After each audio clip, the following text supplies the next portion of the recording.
दोस्तों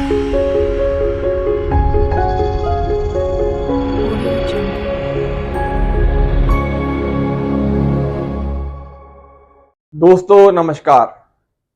दोस्तों आज बात करेंगे हम सूर्य देव के ऊपर, कुंडली में और हमारे जीवन में सूर्य का क्या असर रहता है। जब ये सूर्य देव आपकी जन्म कुंडली में खराब अवस्था के होते हैं तो आपको क्या क्या नुकसान इसके हो सकते हैं, और कुंडली में जब सूर्य अच्छे होते हैं तो आपको क्या बेनिफिट मिल सकते हैं, और हम सूर्य को अच्छा रखने के लिए क्या उपाय जो है वो कर सकते हैं। पूरी विवेचना हम सूर्य देव के ऊपर करेंगे। एस्ट्रो गाइड मलिक में आप सभी का स्वागत है। दोस्तों चैनल को सब्सक्राइब नहीं किया तो कर लीजिएगा। दोस्तों बात करते हैं सूर्य देव की। जन्म कुंडली में सबसे पहला घर जो होता है, जिसे हम लगन बोलते हैं, पूरी कुंडली का संचार जहां से होता है उसी घर में सूर्य देव उच्च के होते हैं। कहने का भाव, कुंडली का पहला घर काल पुरुष के अकॉर्डिंग मेष राशि का पड़ता है और मेष राशि में सूर्य उच्च के होते हैं। दोस्तों कुंडली में सूर्य का लगन में उच्च का बैठना अपने आप में ही इंसान की जिंदगी में आत्मविश्वास, कॉन्फिडेंस लेवल और उसको लीडरशिप क्वालिटी देता है। क्योंकि जब कोई ग्रह कुंडली में उच्च का होता है उसके हम उपाय जो हैं वो नहीं कर सकते। दूसरी कंडीशन में दोस्तों, कुंडली का पंचम भाव जो आपकी विद्या का है, आपकी संतान का है, आपकी कॉमन सेंस का है, तो पंचम भाव में भी सूर्य की राशि सिंह राशि पड़ती है, जो हमारे पब्लिक रिलेशंस को कहीं ना कहीं डिनोट करती है, आपके सोशल सर्कल को डिनोट करती है, आपकी पदवी को डिनोट करती है, आपके एजुकेशन को डिनोट करती है। आपके अंदर कितनी पेट में गर्मी है वो भी चीज हमारे पंचम भाव से ही देखी जाती है, और पंचम भाव कहीं ना कहीं आपकी एजुकेशन में आपकी बेनिफिट ऑफ स्टडीज का क्या हाल है वो भी दर्शाता है। तो पंचम भाव में भी सूर्य की राशि होने के कारण यहाँ पे भी सूर्य की बड़ी इंपॉर्टेंस है। कुंडली में सूर्य देव लगन में उच्च के हैं और पंचम भाव इनकी राशि है, तो ये दोनों भाव बड़े इंपॉर्टेंट हैं। कुंडली के सप्तम भाव में सूर्यदेव नीच के हैं, जो भाव हमारी गृहस्थी का है, हमारी पार्टनरशिप का है, भाव शुक्र का है। तो कहीं ना कहीं गृहस्थी में आके सूर्य की आग जो है वो शुक्र के फलों को खराब करती है, इसीलिए सप्तम भाव जो शुक्र की राशि तुला है उसमें वो नीच के हो जाते हैं।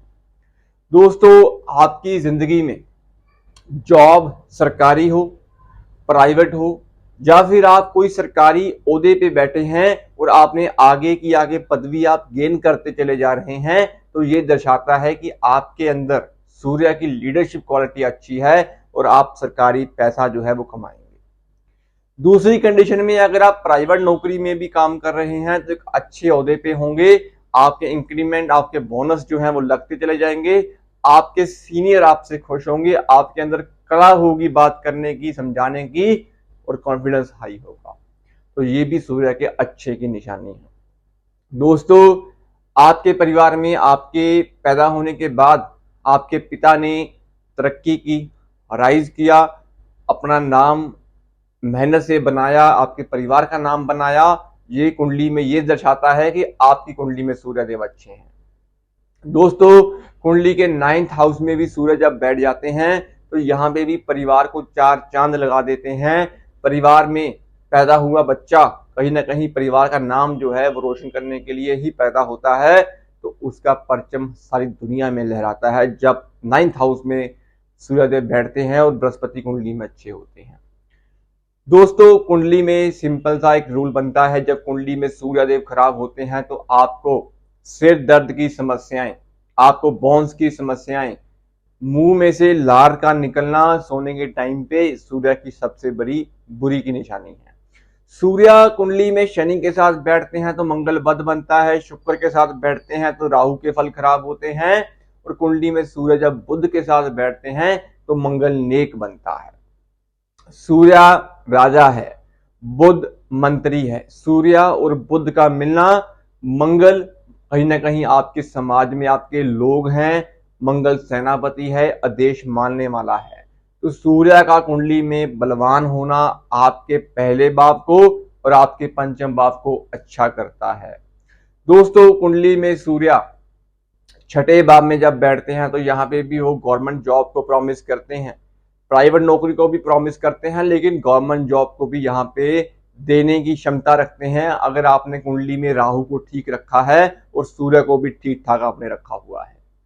कुंडली में जब पंचम भाव में राहु देव बैठ जाते हैं, शुक्र देव बैठ जाते हैं और सूर्य भी सप्तम भाव में हो, सूर्य भी अष्टम भाव में हो, तो लव मैरिज के योग बन जाते हैं, इंटरकास्ट लव मैरिज बनती है। मेरा बताने का मतलब यहाँ पे दोस्तों ये है कि सूर्य आपके परिवार की परंपरा भी है, आपके पूर्वजों को मानने की परंपरा है। अगर आप अपने पूर्वजों द्वारा माने हुए संस्कारों को नहीं मानते तो ये कुंडली में सूर्य के ऋण को भी दर्शाता है, जो आने वाले टाइम में आपके पिता के लिए संकट का समय जो है वो बन सकता है। दोस्तों सूर्य एक ऐसे माता ग्रह हैं जिनको अच्छा करने के लिए आपको आपके शरीर के अंदर, आपके जीवन के अंदर पंक्चुअलिटी जो है वो बड़ी जरूरी है। सुबह जल्दी उठना, व्यायाम करना और सूर्य के दर्शन करना आपके अंदर सूर्य के तेज को बढ़ाता है। दोस्तों सूर्य एक ऐसा ग्रह है, स्वाभिमानी ग्रह है, ये किसी के सामने नहीं झुकता। ये इन लोगों के अंदर एक अलग सी लीडरशिप की क्वालिटी होती है, परिवार को भी ये चलाने वाले इसमें सक्षम होते हैं। अगर ये परिवार में छोटे हैं फिर भी अपने पिता को कहीं ना कहीं अच्छी सलाह देके उनके दुखों को भी कम करने की क्षमता रखते हैं। ये हैं सूर्यदेव। उम्र छोटी है जब बड़ी है ये मैटर नहीं करता, कुंडली में सूर्य ये मैटर करते हैं कि आपके जीवन में कुंडली में सूर्य कहां बैठे हुए हैं। जैसा कि मैंने आपको बताया है दोस्तों, लगन में सूर्य अच्छे हैं, पंचम भाव में सूर्य अच्छे हैं, 9th हाउस में सूर्य अच्छे हैं, छठे भाव में भी सूर्य अच्छे हैं, तीसरे भाव में भी सूर्य देव अच्छे हैं। अब बात करते हैं बुरे भावों की। सप्तम भाव में सूर्य देव के उपाय जरूरी हैं, अष्टम भाव में सूर्य के उपाय जरूरी है, द्वादश भाव में भी सूर्य के उपाय जरूरी हैं, क्योंकि द्वादश भाव में जब सूर्य देव बैठ जाते हैं तो ऐसा जातक दूसरों की काम को संवारने लग जाता है, दूसरों की तोहमतें उनके पंगों में पड़ के, उनके कॉम्प्रोमाइज करवा के खुद अपने ऊपर आफत ले लेता है, क्योंकि जो राहु का भाव है, राहु की बदली सूर्य पे ग्रह लगाती है। तो इन चीजों का ध्यान रखना भी जरूरी आपको होता है। बाकी सूर्य को अच्छा रखने के लिए आपको नॉन वेज, मांस, मच्छी, मदिरा, जो राहु शनि का बुरा रूप है, अपने शरीर के अंदर कंज्यूम नहीं करना, क्योंकि लगन आपका शरीर है और लगन में ही राहु का उचाल भी आता है और शनि भी नीच के होते हैं।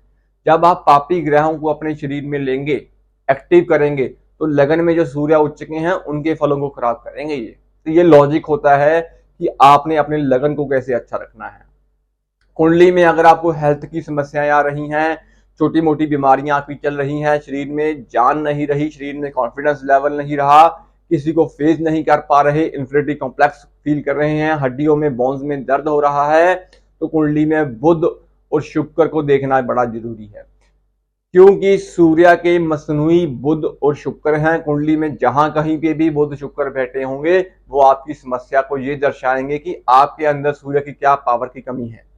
कुंडली में बुध खराब हैं, जैसे कि 12वें भाव में बुध बैठे हैं, तो सूर्य अष्टम भाव में बैठे हैं, इट मीन्स कि सूर्य का एक अंग जो बुध है वो 12वें भाव में नीच का हो रहा है, जिससे आपको बुध की समस्याएं, नर्वस सिस्टम की समस्याएं, दिमागी हलचल की समस्याएं और दिमाग में फालतू के विचारों की समस्याएं जो है वो चलती रहेंगी। तो दोस्तों ये सूर्य का एक पहचान अवस्था थी कि जो मैंने आपसे भी शेयर किया कि सूर्य को अच्छा रखना कितना जरूरी है।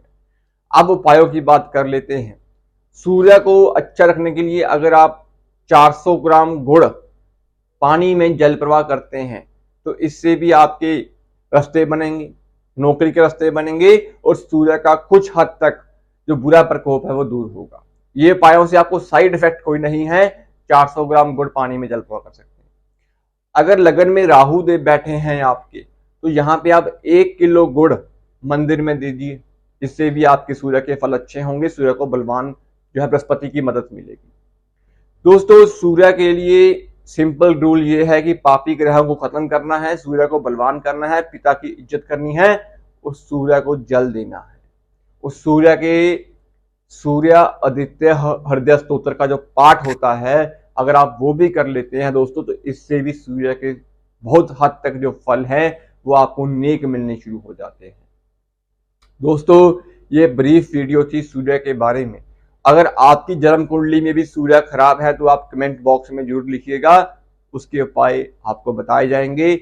और मेरी आपसे विनती और निवेदन है कि अगर आपने चैनल को अभी तक सब्सक्राइब नहीं किया तो कृपया चैनल को सब्सक्राइब करना मत भूलिएगा। दोस्तों, आज के लिए इतना ही। मिलते हैं अगली वीडियो में किसी और टॉपिक के साथ। शुभ रात्रि।